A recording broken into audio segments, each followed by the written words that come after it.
Hello everyone, मैं सुशांत। स्वागत है आप सभी का लर्न वंस मोर चैनल में। आज के सेशंस में नाउन्स एंड केसेस से रिलेटेड कुछ इंपॉर्टेंट क्वेश्चंस करने वाले हैं, जो भी स्पेशली प्रैक्टिस क्वेश्चंस होगा, ठीक है। क्योंकि इससे रेलिवेंट जो भी रूल्स है या भी कॉन्सेप्ट है, मैं आपको प्रीवियस क्लासेस में, इससे फर्स्ट क्लास जो था मैं आपको उसमें बता चुका हूँ कि जो भी इससे रेलिवेंट, इस पर बेस्ड क्वेश्चन जो भी है नाउन्स एंड केसेस का, मैं आपको फर्स्ट क्लासेस में बता चुका हूँ। अगर आप फर्स्ट क्लासेस को नहीं देखें तो उसे ज़रूर देख लें, क्योंकि उसी पे बेस्ड ये सारा प्रैक्टिस क्वेश्चंस आज का है। तो उम्मीद करते हैं आपका आज का जो सेशन है आप सभी को अच्छे से समझ में आएगा। तो आते हैं फर्स्ट क्वेश्चंस पे। यहाँ पे जो फर्स्ट क्वेश्चंस दिया हुआ है, आप सभी को एरर फाइंड करना है। बेसिकली यहाँ पे जो भी क्वेश्चन है आज के क्वेश्चंस में सारा एरर बेस्ड क्वेश्चंस होगा, आप सभी को उसमें एरर को फाइंड करना है।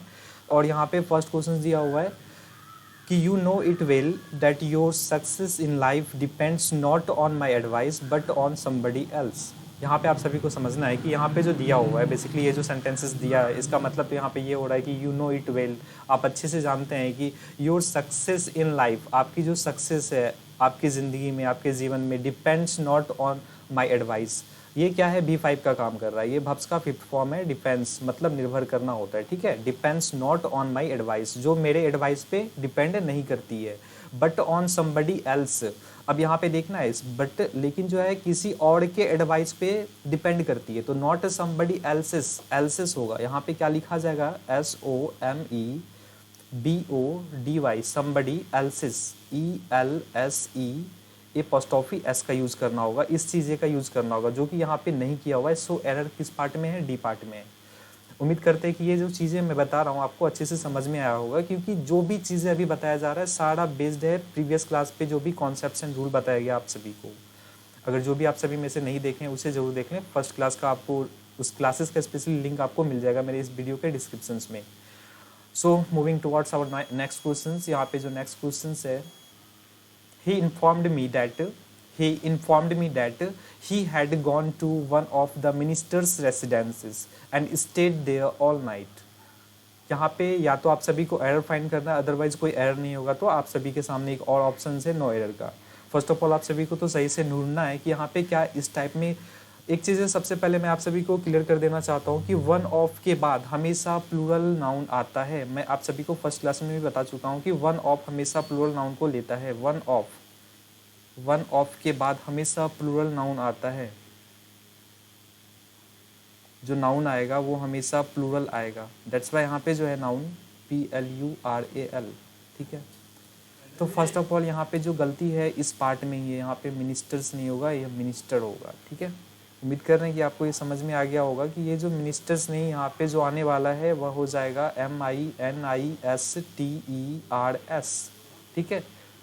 क्योंकि जब भी इस टाइप का क्वेश्चन आता है कि वन ऑफ द मिनिस्टर्स, तो एपोस्ट्रोफी एस कभी भी यूज नहीं होगा। We can't use apostrophe S after one of, ठीक है।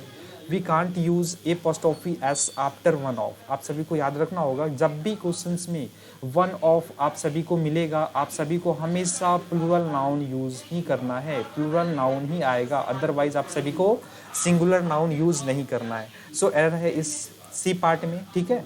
उम्मीद कर रहे हैं कि क्वेश्चंस आप सभी को अच्छे से समझ में आ रहा होगा कि जो भी बताया जा रहा है।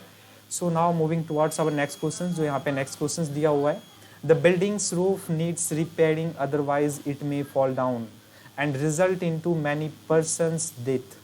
यहाँ पे फाइंड करना है कि क्या इस क्वेश्चन में क्या कोई एरर है। बिल्कुल एरर है, क्योंकि मैं आप सभी को फर्स्ट क्लास में एक चीज़ें बताया था कि जो भी नल लिविंग थिंग्स होता है, जो भी नल लिविंग थिंग्स होता है उसके साथ हम सभी एपोस्ट्रोफी एस का यूज़ नहीं करते हैं। We can't use apostrophe S with non living things. तो यहाँ पे बिल्डिंग्स दिया हुआ है, बिल्डिंग्स, ठीक है। तो यहाँ पे ऐसा नहीं होगा, बिल्डिंग्स पे नहीं होगा, यहाँ पे एपोस्ट्रोफी एस पे नहीं होगा। हम लोग इसको कैसे बेसिकली यूज करेंगे, the roof of the building. इसको कैसे लिखा जाएगा, अगर इसे करेक्शन किया जाएगा तो इसे लिखेंगे the roof of the building, the roof of the building, BUILDING।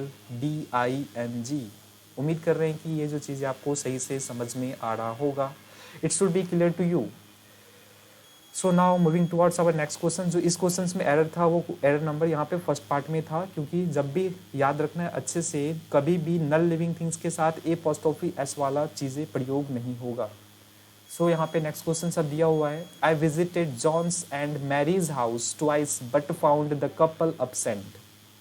एक चीज़ें मैं आपको प्रीवियस क्लास में और मैं यहाँ पे बताया था कि जैसे कोई पर्सन्स होता है, मेरे कहने का ये सेंस है, जब ऐसा चीज़ें लिखा हुआ है कि Ram's and Shyam's, SHYAMS, Ram's and Shyam's house, तो इसका यहाँ पे क्या मतलब है?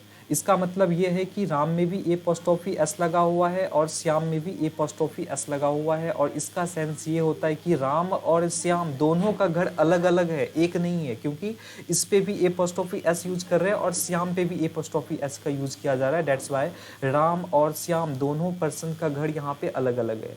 अगर सपोज दोनों का घर एक होता तो इसे इस तरीके से लिखा जाता, Ram and Shyam's house, SHYAMAPOS, Shyam's house.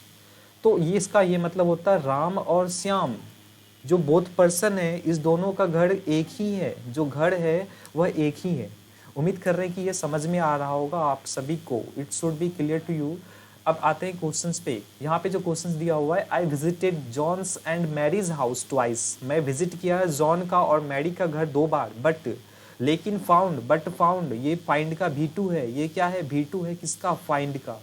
But found the couple absent, ये वर्ड लिखा हुआ है कपल, और ये डिनोट कर रहा है कि कपल, ये हमेशा ये डिनोट करते हैं कि कपल जो होगा वो तो एक ही घर में रह रहा होगा, ठीक है, ऑब्वियसली है।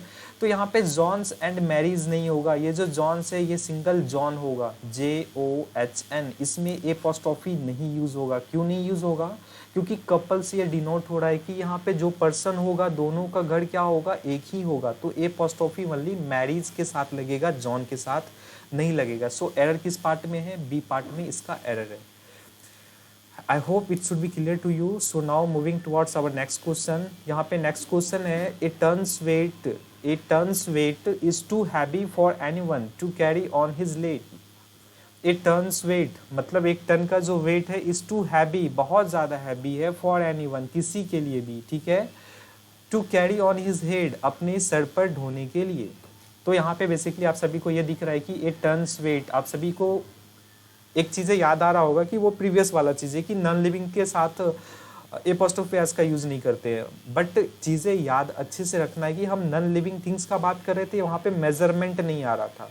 अभी यहाँ पे क्या है? मेजरमेंट के सेंस में है, ए टन्स वेट। अगर सपोज कहीं कहीं पे लिखा रहता है ए केजीज वेट, WEIGST, कहीं आपको मिलेगा ए लीटर्स मिल्क, ALITRES एपोस्ट्रोफी, ए लीटर्स मिल्क। क्या ये सभी सेंटेंसेस गलत है क्या? बिल्कुल भी गलत नहीं है। उसी टाइप से यहाँ पे लिखा हुआ है ए टन्स वेट, WEIGST। तो ये तीनों का तीनों सेंटेंसेस जो लिख रहे हैं ये सारा सही है। एक चीज़ें याद रखना है, जो भी मेजरमेंट होता है ना, मेजरमेंट के साथ एपोस्ट्रोफी एस का यूजेस करते हैं, जो भी मेजरमेंट होगा उसके साथ एपोस्ट्रोफी एस आता है। तो उम्मीद कर रहे हैं कि ये समझ में आ गया होगा आप सभी को। ऐसा मिसकंसेप्शन आप सभी को नहीं रखना है कि नॉन लिविंग थिंग्स के स्पेशली के साथ एपोस्ट्रोफी एस का यूज नहीं किया जाएगा, बट यहाँ पे मेजरमेंट है और मेजरमेंट के साथ एपोस्ट्रोफी एस का यूज किया जाएगा। दैट्स वाई ये सेंटेंस में कोई भी एरर नहीं है, there is no error in this sentence. So now moving towards our next question. यहाँ पे जो नेक्स्ट क्वेश्चन दिया हुआ है, I stopped his going on late at night, I stopped his going on late at night because, क्योंकि the situation in this town was very tense. यहाँ पे बहुत ही अच्छा क्वेश्चन है ये भी। एक चीज़ें मैं आप सभी को और बताना चाहूँगा, इस क्वेश्चन से रेलिवेंट एक मैं एग्जांपल पहले मैं देना चाहता हूँ आप सभी को। जैसे लिखा रहेगा कि I don't like his son, एक सेंटेंस में लिखता हूँ पहले, I don't like his son, एक minute, I don't like his son, इसका क्या मतलब है? I don't like his son, इसका क्या मतलब है? इसका यह मतलब है कि मैं उसके सन को पसंद नहीं करता हूँ। एक और सेंटेंस लिख रहे हैं तभी कंपैरिजन मैं करूंगा इस दोनों सेंटेंसेस से। आई डोंट लाइक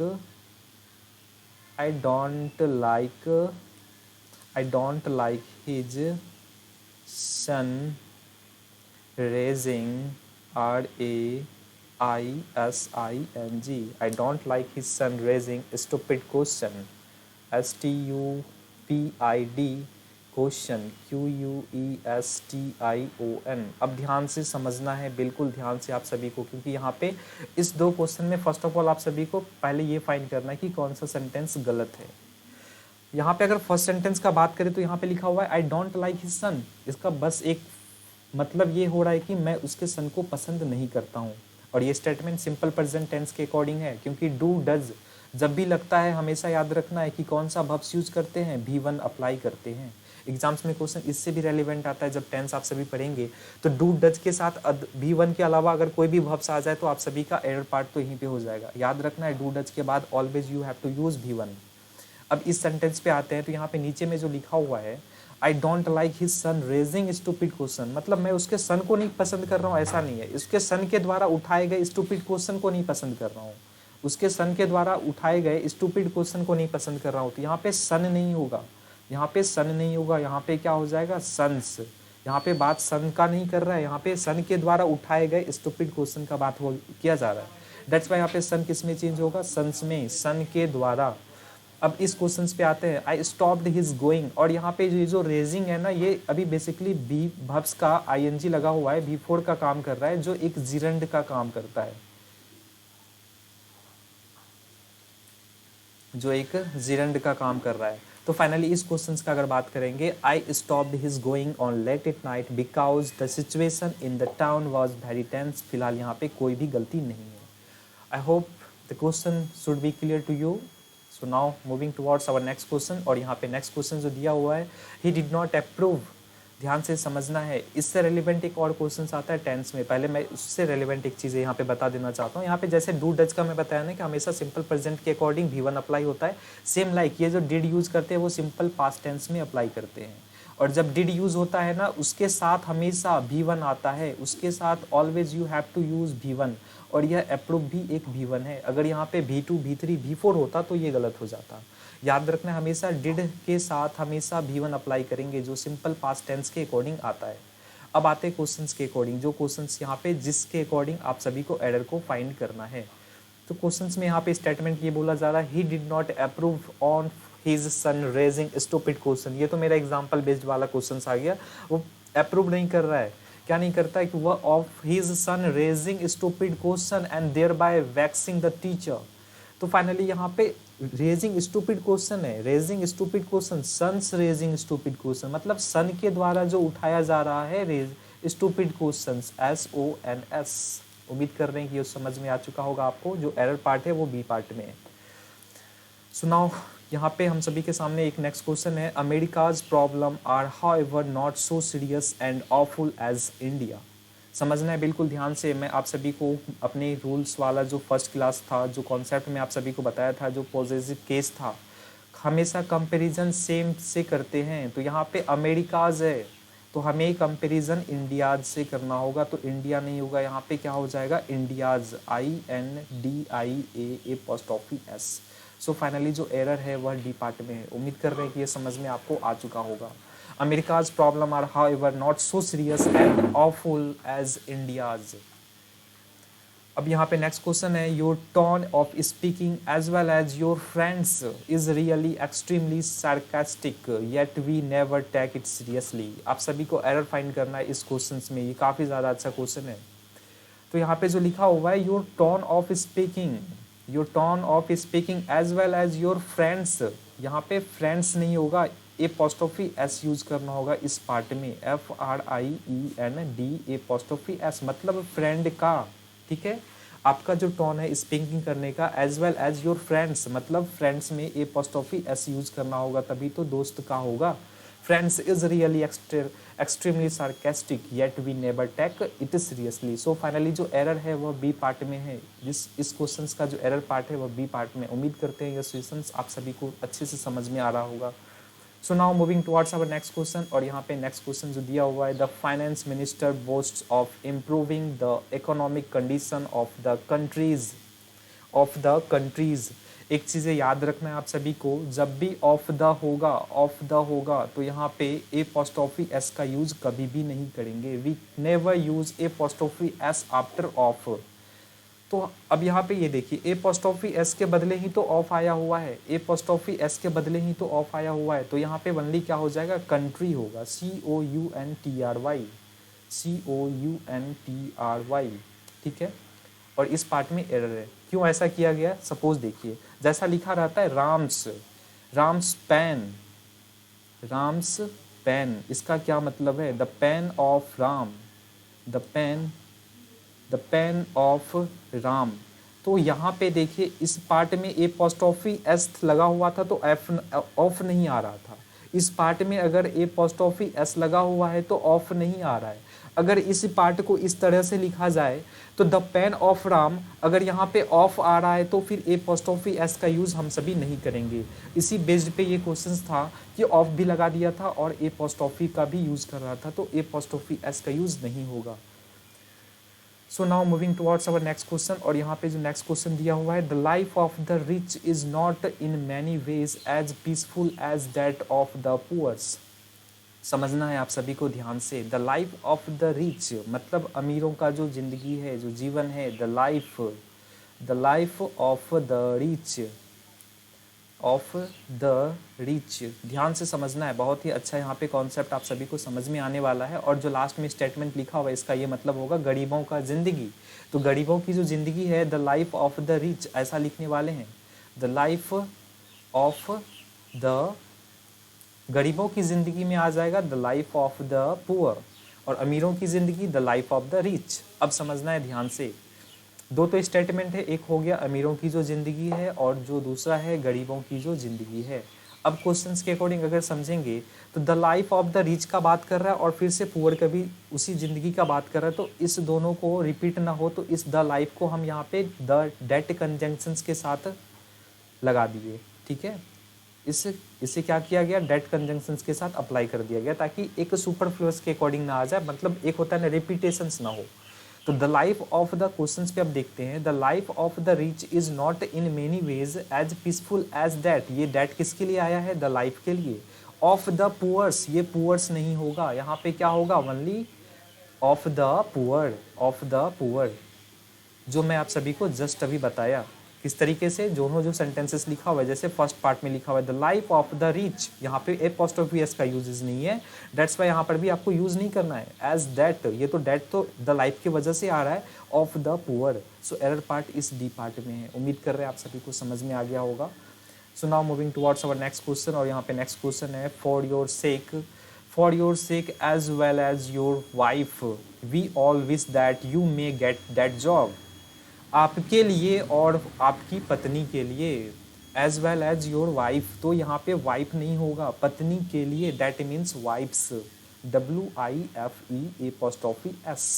उम्मीद कर रहे हैं समझ में आ चुका होगा आपको, यहाँ पे एपोस्ट्रोफिस एस का यूज होने वाला था, जो एरर था the error was in the B part.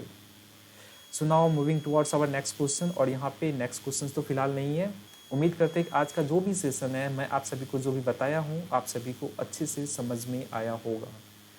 तो मिलते हैं आप सभी के साथ नेक्स्ट पार्ट में टेंस के, या फिर जो भी इससे रेलिवेंट या फिर टेंस से बेस्ड जो भी एरर क्वेश्चंस होगा, या तो मैं वो लेके आऊँगा, या फिर अभी नाउन्स एंड केसेस से रेलिवेंट जो भी एरर क्वेश्चंस होगा मैं आप सभी के लिए वो लेके आऊँगा। तब तक के लिए बाय, टेक केयर।